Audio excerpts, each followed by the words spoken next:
Hello, I'm Toycat, and the spring drop is officially no longer an experimental, which tells us there is just a few weeks of development between us and the finish line of this update. What features will they be adding to finish it in that time? Well, Mojang hasn't done a particularly good job at communicating everything that's in the update, or indeed what the theme is so far, but I think that once you see them all, that becomes clear, and what's happening in the rest of the update might be a little more obvious than it seems right now. So that's what we're going through in today's video, and I hope you all enjoy it. Consider subscribing if you do, because let's start by clarifying that I will just be going for cross-platform features. So Java has these two funky blocks for allow and deny. Hey, Future Toycat here. The blocks are actually called the test block and the test instance block, and they have some really fun textures, but they are just for Java. And Bedrock has the high potential of getting a pause screen. Yes, it's very funny that hasn't been added already, but both of these features are not cross-platform, and therefore not really part of the spring drop, but instead part of the updates for those platforms equivalently. But the first feature that is part of the spring drop are these, the Wildflowers. So the Wildflowers are going to be found across these 3 biomes, and they have a really fun characteristic in that you can grab loads of them very quickly, and then they can be placed on the ground in 1, 2, 3 or 4 formation, which looks like this. In other words, you can kind of pick how flowery your ground is going to be, and the actual value of them otherwise is mostly as a decoration, or if you want to, you can place them in your crafting table, like so, and you'll get some yellow dye, which is very handy if you're looking for that. Not that many people always are. The second feature, which is also from very early on in the update, is this, the brand new leaf litter. So these will spawn naturally on the ground of biomes if you come into them, but also they can be crafted if you want, and what's fun about these is the fact that they can go in the exact same formation, but they make this delightful noise as you walk over them.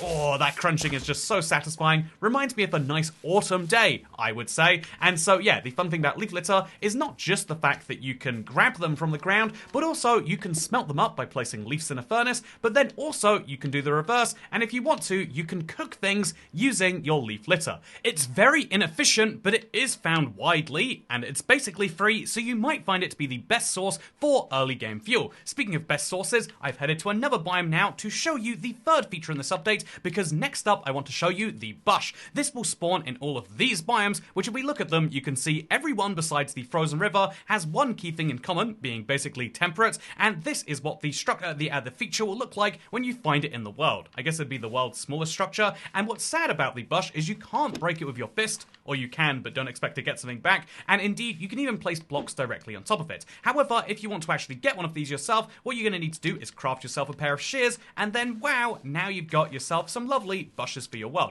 Do you need these that badly? Not really. What are they actually useful for? Well, you can put them in a composter, but it's not even that great a return, and yeah, basically they're a new piece of foliage for these biomes. What is a much more exciting variant, in my opinion, is the Firefly variant. So this is found in only 2 places. One of those is the swamp, which I haven't seen for a while. I wonder if there's a way this update will help me, but also you can find them by rivers. So by rivers and biomes, you might find these, and at night they light the sky up because we've officially got fireflies in Minecraft, but via a very slightly taller piece of grass, you could say. But yeah, this is a very exciting piece of equipment to find in the wild, and basically you can see that the first 4 things we mentioned are brand new things, mostly for temperate biomes, and I think the Firefly Bush is very wonderful with its lovely noises at night and everything. However, I think that it also could be found in a swamp, which is interesting because there is now a brand new way to find those same swamps. So the 5th feature in this update is interesting because it wasn't added in the last few months of development,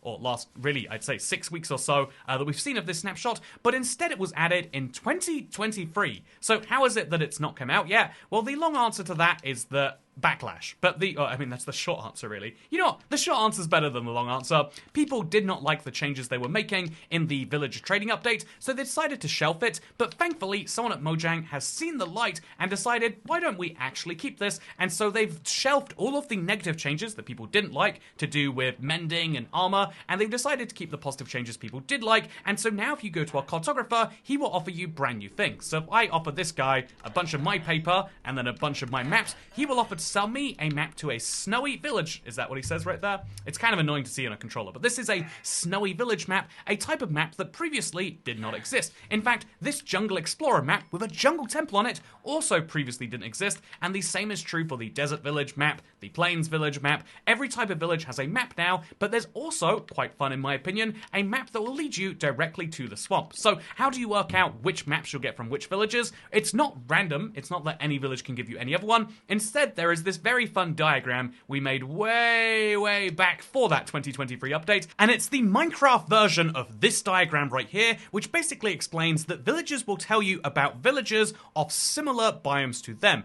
In other words, the biomes which are coldest will tell you about other cold biomes, the biomes which are warmest, desert and savanna, will tell you about the other warm biomes, and also so too will the wet biomes. The jungle and the swamp will tell you about each other's biome, which is handy because neither of these have villages by default, so if you can make a village in one of them, you'll be able to get an explorer map to the other, which is really cool. I don't think this is a real map. So if I wanted to find myself a swamp explorer map, all I'd have to do is find myself a tiger villager and trade with him. That's this guy over here. I have a lot of emeralds to offer him. Oh, it's so many emeralds in price, but that's fine. And then he's going to give me a tiger village map.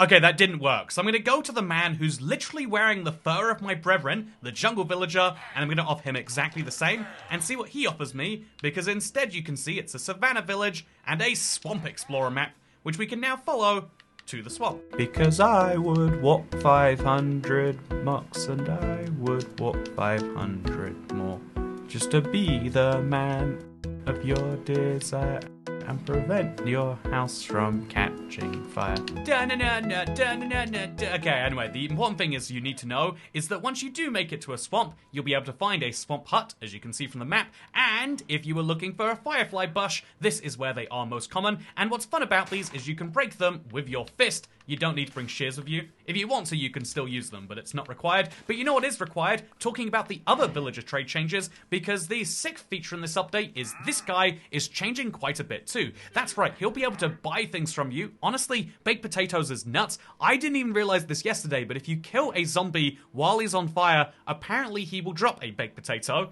This is something which is a very niche interaction, but it could be organized in Super Flat. So another possibility to get your way to some birch logs, for example, or indeed to any of these other things. Very fun, very exciting, if you ask me. Also, it gets a lot of hate, but a lot of people aren't that happy with the new birch log trades, or trades for every type of log. I think it's awesome, specifically for super flat, where a sapling would cost 5, but getting some wood for 1 is going to be awesome. So, for any challenge runs, this is going to be a wandering trader getting much more useful, and given that that's basically all he's good for, I really love that they're doubling down on his value. So yeah, let's leave the fireflies and our wandering trader behind, so we can move into the next set of features, because the Lodestone is in fact receiving an update. That's right, it will now be able to spawn inside of ruined portal chests, something that was unthinkable before because every Lodestone took a netherite ingot, and so why would you ever craft it if it's found here? Well, good question. This is the new Lodestone recipe. The old one is in the ceiling.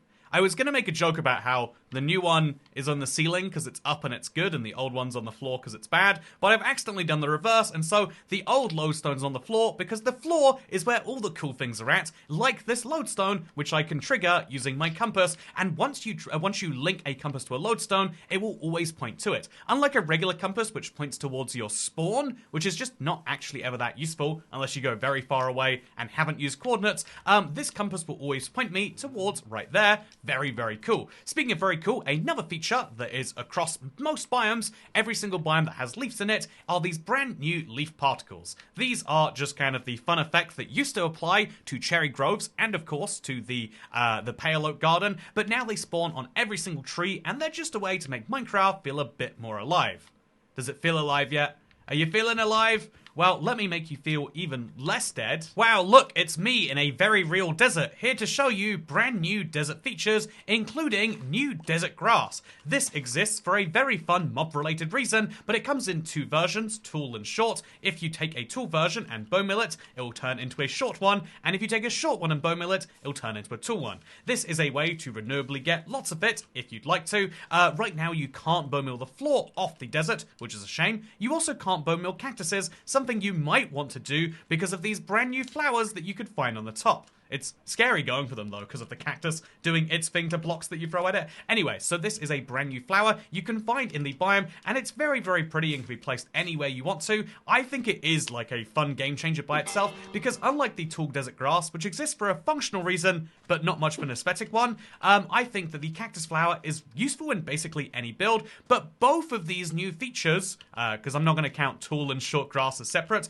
both of these new major features do spawn exclusively in the hot biomes. In fact, they're not the only things that spawn in hot biomes, because I have shown you in this very real desert here that there is a brand new type of chicken, a brand new type of pig, and a brand new type of cow as well that spawn exclusively in the hot deserts. That's because they have overhauled the way that mob spawning works, and so most farm animals are different depending on whether it's a cold biome, that is one of these, a hot biome, one of these, or a temperate biome, which is most Minecraft biomes. This is the cow and the chicken and the pig that you probably recognize, and that's the egg you recognize too. But if a chicken comes from this biome, he'll give you these fun brown eggs, very Stardew Valley-esque in my opinion, and if he's from one of the colder biomes, you'll get blue eggs. This is quite interesting because for a while people theorized, oh, so the sheep is coming next, and the sheep actually has far more variance than either of these guys. This is the full extent of variance you get of the cow and the pig and the chicken, as you can see right here. But what's interesting is the extent of the sheep is much greater because Mojang really pushed the boat out and gave us far more variants of the sheep.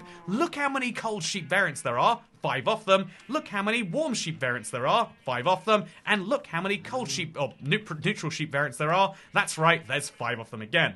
Making the sheep pen was such a disaster, by the way. I accidentally duplicated these across without realizing that's what I'd done, and long story short, I had to change the fences at the last minute to try and make it very clear that this is temperate and this is cold, because warm is very obvious. But anyway, the point here is you can get different sheeps based on which biome you're in, something which is very exciting, I think it goes without saying. Also, before anyone nitpicks, it's important to reference that the pink sheep is still rare and found across all 3 biomes, and there are some people who are saying, where's the realism in this one? And I personally don't care that much about realism in Minecraft, so I won't fake the outrage, and I won't even pretend that I think it's a bad thing that we have more sheep variety, and that, personally I think the pink sheep is the most ridiculous version. But anyway, let's now total up all of the features so far, 15 of them, and let's total them up based on the biome they come from. You'll find out if you do that there are 6 changes they've made to temperate biomes, there's 8 changes they've made to warm biomes because of all of the new mob variants, but then there's only 4 changes they've made to cold biomes so far, and they've all exclusively been mobs. So now we can raise the question based on looking at that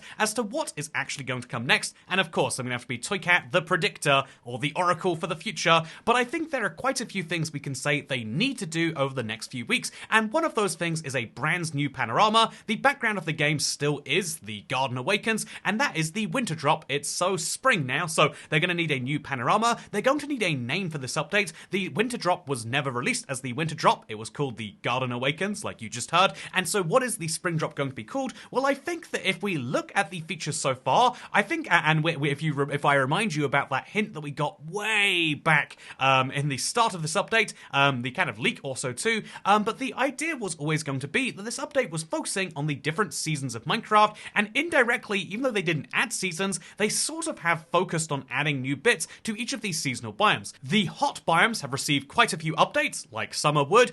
The trees have received a very autumny, or if you insist on calling it this, a fall update, and of course that means that we have the spring update in the form of the flowers, so the only thing left really right now is the winter update, and so if there is going to be the final season to have some theme that can tie this into seasons, the Sizzling Seasons update or whatever they want to call it, then I think that means that winter is the logical place that Minecraft is yet to update. I think the odds of us getting any more mob variants is quite low at this point. As great as the polar bear or the fox would be, I think it's unlikely we see new things for those biomes, but I do think that there's going to be some form of new foliage or decoration or something like the cactus flower, but for cold biomes instead, because I think that is the vague theme for this update. It's polishing Minecraft up, and it's doing it in a really fun way. And so even though we were theorizing about the idea of moo blooms and moo lips, it does seem as though the seasons have come in the rest of that way, or we were just bad at, reading the hints that Mojang put out there. But now I think it's interesting to discuss the idea of how long until this is done. How long does Minecraft have to implement the rest of this update? And honestly, the answer is surprisingly not that long. Obviously, we could see a preview cycle which goes on for another 7 previews.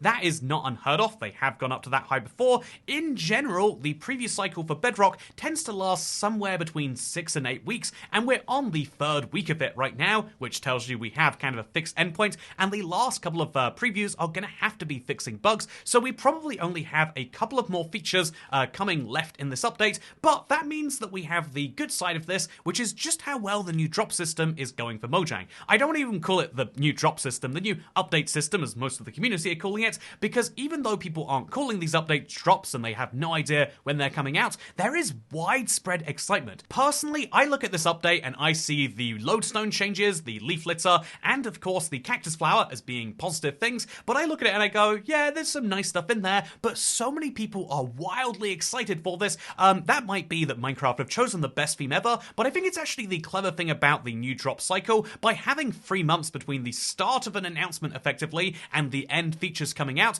you get first of all the big excitement coming out of nowhere, where we all have to guess around the theme and where genuinely the features that come out are not known to anyone, but also then before people have gotten bored of them, before they've even come to the game, they can actually release fully to the public, and then as soon as they start releasing fully, we know we're going to be expecting the next drop after that. That is the really fun thing about the drop system they're playing around with this year, and based on the fact that they called it Drop 1 Q1 2025, and based on the fact that the last 2 drops have been winter and spring, it sounds like they are going for this year, and that's going to be incredibly exciting to see a brand new theme in the summer, and then a brand new theme in the autumn, and a brand new theme in the winter. Maybe that's the true seasons update. Minecraft have updated their update system to be focused around seasons, and honestly, I'm here for it. I'm excited for the year ahead, and if you want to get my analysis on everything happening this year, make sure to subscribe to the channel, because this is the best place for an actual decent adult conversation about Minecraft updates. I hope you'll agree, and otherwise, I hope you'll enjoyed, because I'll see you tomorrow